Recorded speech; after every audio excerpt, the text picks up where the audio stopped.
Leamos juntos 2 Tesalonicenses capítulo 2 versículo número 3.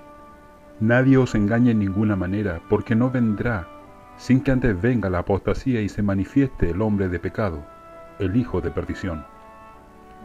En medio de todas las palabras de ánimo, así como de las exhortaciones, Pablo escribió acerca de los eventos del fin del tiempo, incluyendo el máximo suceso, la segunda venida de Jesús.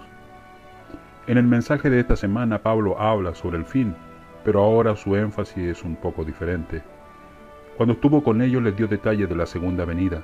Su meta aquí, en cambio, es pastoral. Desea calmarlos y convencerlos de que sean más pacientes con respecto a los eventos del tiempo del fin y advertirles acerca de las falsas enseñanzas que circulaban sobre ese tema.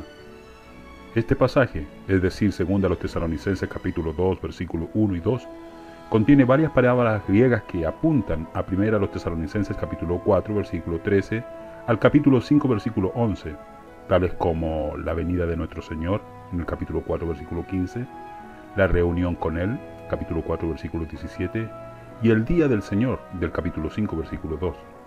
Hasta cierto punto, el pasaje de esta semana es una clarificación de lo que Pablo dijo antes. En él revela verdades que nosotros necesitamos entender hoy.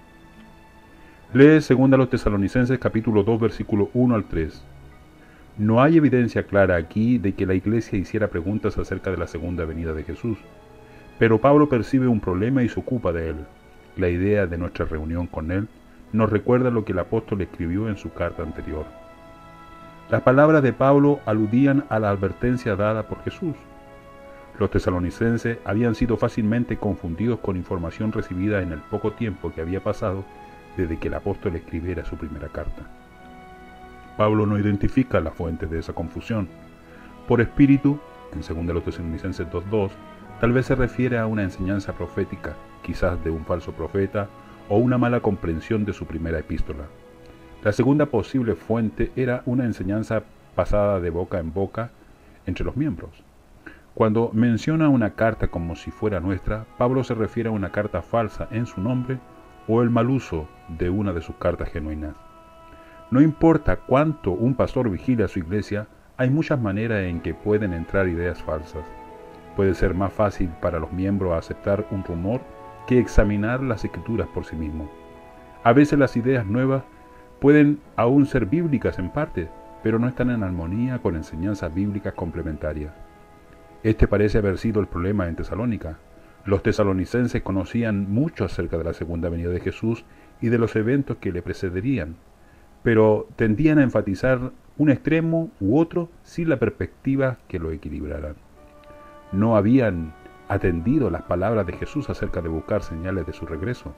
Como resultado, ellos lamentaban la demora del retorno de Jesús. Aquí, ellos parecen haber sacado la conclusión de que ya estaban viviendo en medio de los eventos finales. Lee 2 Tesalonicenses capítulo 2 versículos 3 y 4. En el corto intervalo entre primera y segunda Tesalonicenses, los miembros de esa iglesia llegaron a confundirse sobre el significado de lo que Pablo escribió en su primera carta. Sacaron la conclusión de que la segunda venida era inminente o que ya había sucedido en secreto. ¿Cuál fue la breve respuesta de Pablo a este problema? Eso no puede ser cierto de ningún modo. Hay demasiadas cosas que todavía no sucedieron. La confusión en Tesalónica llevó a Pablo a escribir un bosquejo más extenso de los eventos finales. Si no lo hubiera hecho, no lo tendríamos.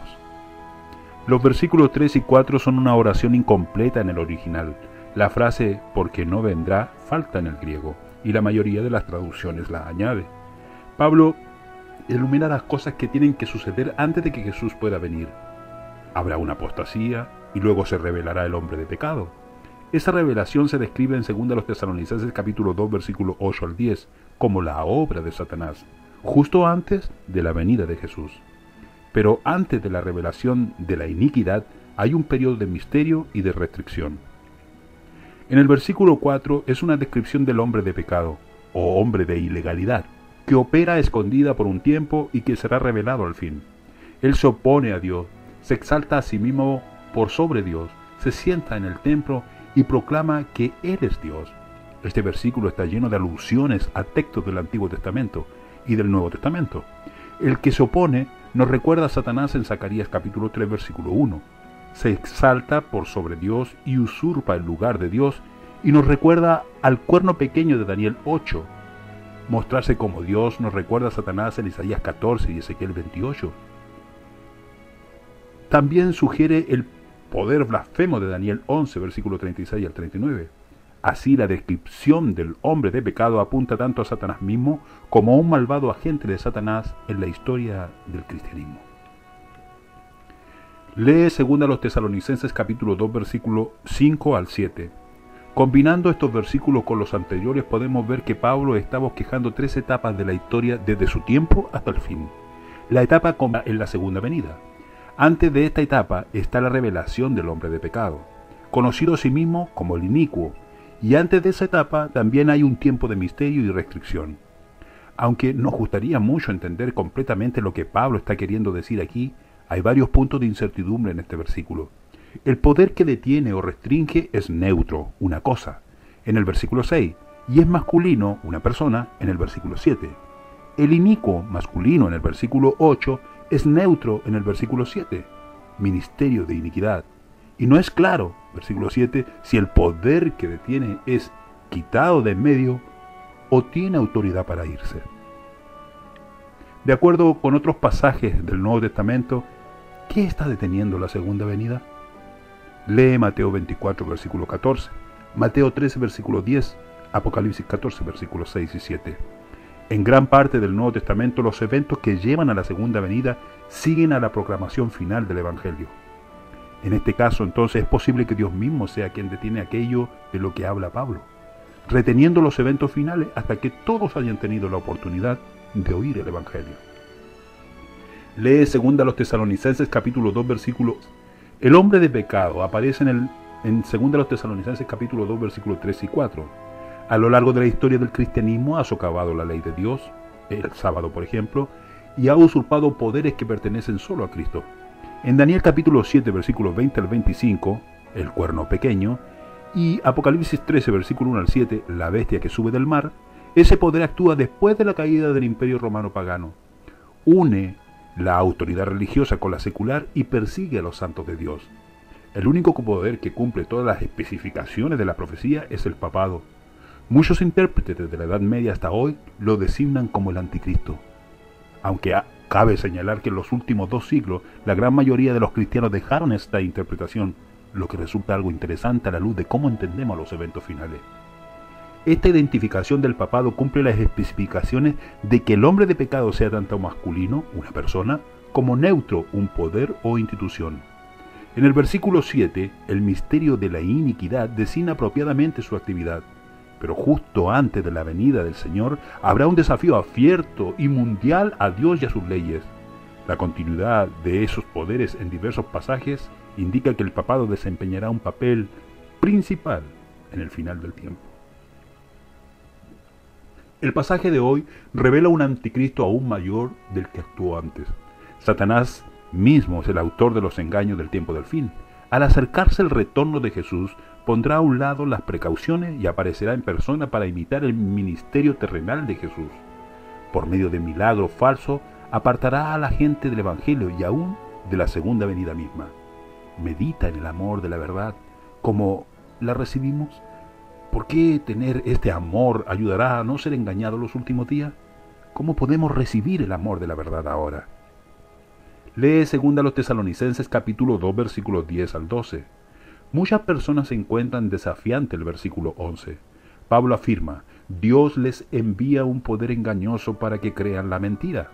Pero nos preguntamos, ¿cómo puede un Dios de verdad enviar mentiras? ¿Cómo puede actuar igual que lo hace Satanás al final? En este texto, Pablo nos da un vistazo de la gran controversia entre Cristo y Satanás que involucra más que solo los asuntos de esta tierra y su historia. Satanás ha acusado a Dios de ser irrazonable, abusador y engañador. En la crisis final de la tierra, Dios envía, entre comillas, engaño a los malvados, no porque Él miente, sino porque Él permite que los malvados elijan la mentira en vez de la verdad, y así exponen los resultados de las decisiones que ya habían sido hechas. Les permite llevar los frutos de sus acciones equivocadas. Los eventos del fin exponen ante todo la mente y el carácter de Satanás y sus seguidores. El proceso de engaño comienza cuando la gente rechaza el Evangelio.